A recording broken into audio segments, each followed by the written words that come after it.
Greece in the 21st century looks like many other middle-of-the-road developed economies. It has and still does have a lot of things going for it. It has a huge tourism industry, one of the largest per capita in the world, and its exotic islands and ancient landmarks still attract millions every year, bringing with them all of those wonderful tourist dollars. It also has a very developed services sector, with around 80% of its population working in service-based roles, which again, is normally the mark of a really strong developed country. Another large industry that Greece has that a lot of people tend to overlook is shipping. Greece has the largest merchant marine fleet in the entire world, easily beating out other nations like the USA, China, South Korea, and other heavy hitters that are typically associated with global shipping. This has been a hugely profitable industry for the Greek economy. We have seen time and time again in any video on this channel that global trade has been a driving force in building the wealth of modern nations that we take for granted today. And Greece, with its vast fleet of container ships, has been there to facilitate that trade. This kind of work is great. Not only does it cause cash inflows to your economy without having to dig up or export raw materials or even produce anything on your own shores, it's also a huge growth industry.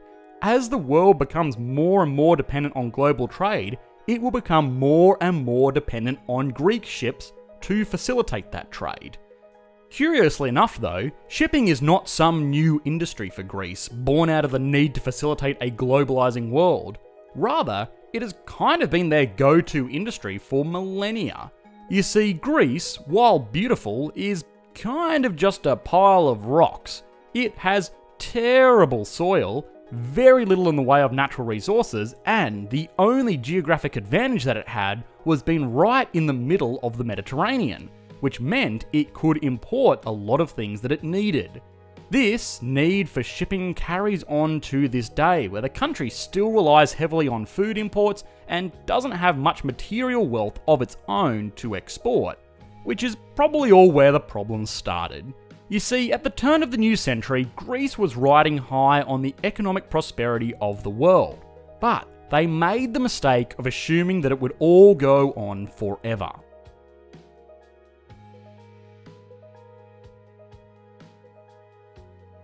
Greece was doing really well for a really long time. Now, typical economic theory dictates that good times are when nations should be restricting spending and taxing a little bit more to build up a bit of cash so that if the economy heads to a downturn, which it almost inevitably does, you have some cash to buy your way out of the problem. This is called counter-cyclical fiscal policy, and it is a pretty common concept enacted by most developed economies around the world today. And this is actually pretty easy to think of on a personal level, as someone saving up an emergency fund while they have a full-time job in case one day they get fired. Well, they will still have that money saved up to pay rent and buy food and live the lifestyle they have become more or less accustomed to, until they can get a new job. The same kind of common sense personal finance strategy effectively scales up to a national economic level. For example, in 2008, the Australian government was in a really strong position. It had been saving up lots and lots of money over the good times of the early 2000s and used this surplus of funds to give every tax-paying Australian $900 directly deposited into their bank account. This was a very direct method of fiscal stimulus, but it worked. People took their $900 and went out and bought coffee and dinners and secondhand jet skis or whatever, and got the economy moving again. This was one of the primary reasons that Australia actually avoided going into recession altogether. Now, Greece was not so sensible. It saw the good times of the early 2000s as a dream that would go on forever. Everybody was talking about how technology and globalization and trade and international finance was going to mean that economic downturns are no longer a thing anymore, and Greece was poised to live large on this run of good luck. And live large they did. Greece actually did the opposite of general economic theory and raised government spending during these times, giving out generous welfare and putting money into questionable projects while also reducing taxation. Now, in fairness, Greece actually did try to raise taxes during this period, it's just that they were really, really rubbish at actually collecting these taxes.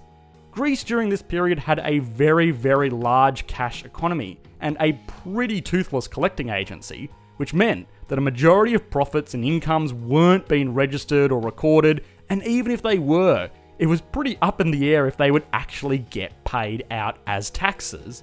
On a larger scale, even Greece's major corporations weren't really paying their fair share. The Greek merchant marine fleet was a great example of this.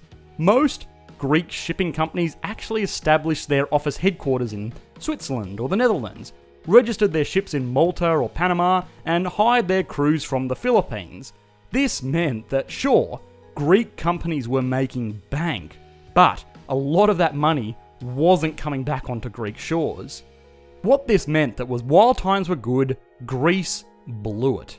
And they also got accustomed to a certain standard of living that was never sustainable. Remember in Friends when Joey got his starring role on Days of Our Lives and started bringing in big bucks? Well, he moved into a big apartment, bought a whole lot of expensive tacky furniture and ran up a massive credit card bill. Ross begged him to be a little bit more fiscally conservative and actually save some money in case his role in the show ever ended, and Joey said, "No, I'm not going to do that." Well, of course, it all came to an end and the tacky furniture in the big apartment got repossessed and he was still left with the visa bill that was built up with the expectation that his acting career would go on forever. Well, Joey was the Greek economy.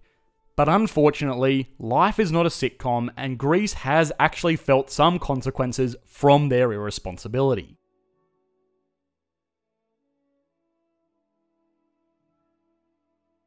When the financial crisis eventually hit, Greece was left with its pants down. It had a large public debt, no savings, no strong domestic industries, and an over-leveraged population that had racked up their own personal debts living beyond their means. This all meant that Greece could not turn around and stimulate its economy through generous government spending like Australia, and even the United States was doing during this time. It had just lost its job and had to face the visa bill head on. What this meant was that Greece had to resign itself to austerity measures, which basically means increasing taxation while going on a budget. You know, that thing it probably should have been doing the whole time. This involved Greece increasing its taxes and also implementing measures to ensure that people were actually paying what they owed. It also meant that all those generous government programs slowly had to be cut. All of this was to ensure that Greece could actually continue to pay back its debts. Government debt is normally seen as the most secure type of debt in the world.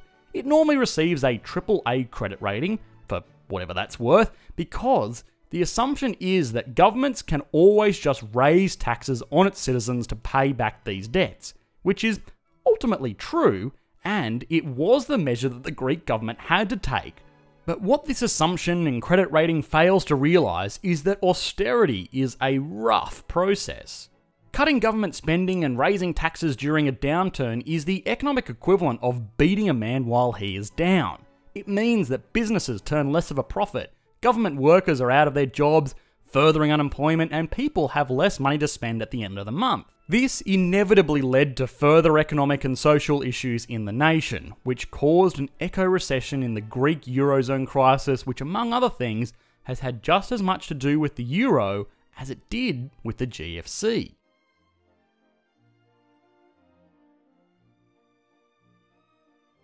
On January 1st, 2002, Greece introduced the Euro, and after phasing out the drachma, this currency was a universal currency that was shared between nations like France, Germany, Italy, and the like.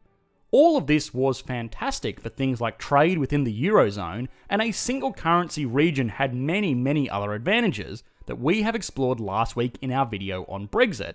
So go watch that video after you're done here if you want to learn more about that. A major disadvantage of a common currency, though, is that it limits the ability of an economy to suffer in silence. Externally, it meant that the entire Eurozone was more or less dragged down by the Greek economy, but that was actually somewhat limited. The key disadvantage of a common currency was actually internal to the Greek economy. You see, a floating currency, that is a currency that is determined by market prices, is a great stabilizing force for an economy. If the Greek economy was still using the drachma in the period after 2008, it would have depreciated greatly. It's just what currencies do when their nation economies are going badly. This does not sound like a good thing, but it actually is, and here's why. A depreciating currency means that suddenly Greece is more competitive in world markets. If people had been planning a trip to Santorini, the value of Greek currency falling by 40% suddenly makes that holiday 40% cheaper, which would tempt a lot more people to actually go out and book those flights like they'd always planned to, which is great for the Greek economy. It also means that if US tourist rocks up and exchanges their US dollars over for Greek drachmas, that they will get a lot more for their freedom bucks, which will mean that they have more money to spend in Greek restaurants and on tours and buying souvenirs or whatever. Outside of tourism, it also makes Greek exports artificially cheaper and imports more expensive, which means that other nations may be more likely to purchase Greek goods and Greek citizens will be less likely to purchase foreign goods, which has a really positive impact on the internal economy. The problem was that Greece was tied to the euro, which was tied to Germany and France and to a certain extent other countries like Italy. Major economies that fared slightly better during this period, which meant that this self-stabilizing foreign exchange force could not take place.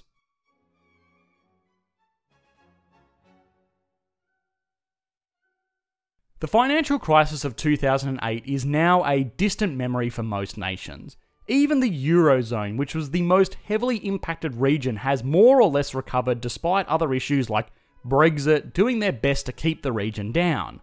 But Greece really hasn't. 2017, almost 10 years after the events that set off this whole schmozzle, marked the first year that Greece saw GDP growth. The nation's reputation has taken a major hit that has lasted long after any actual economic issues have subsided. People are less likely to loan money to the Greek government or Greek institutions because they have massively impacted their national credit score. Tourism has suffered as imagery of social unrest and government corruption is the first thing that comes to mind for a lot of people thinking of Greece. And also, the economy has suffered massively from an effect called brain drain. Another major side effect of a universal economic region like the European Union is that workers are free to move and work wherever they please. Now, this can be a good thing. It allows for free exchange of skilled workers across the region to nations where they are most in demand. But it also means that in the case of nations like Greece, they are free to leave.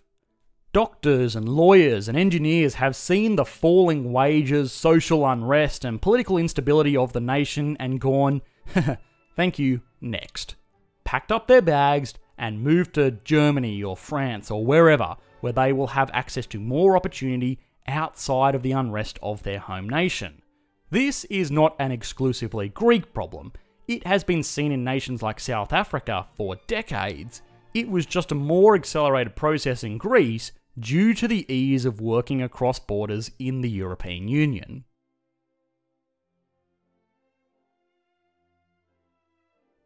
I hate to say it again, but the modern Greek economy has a crisis of confidence. It had a great run and they botched it, which means a lot of parties don't want anything to do with them anymore.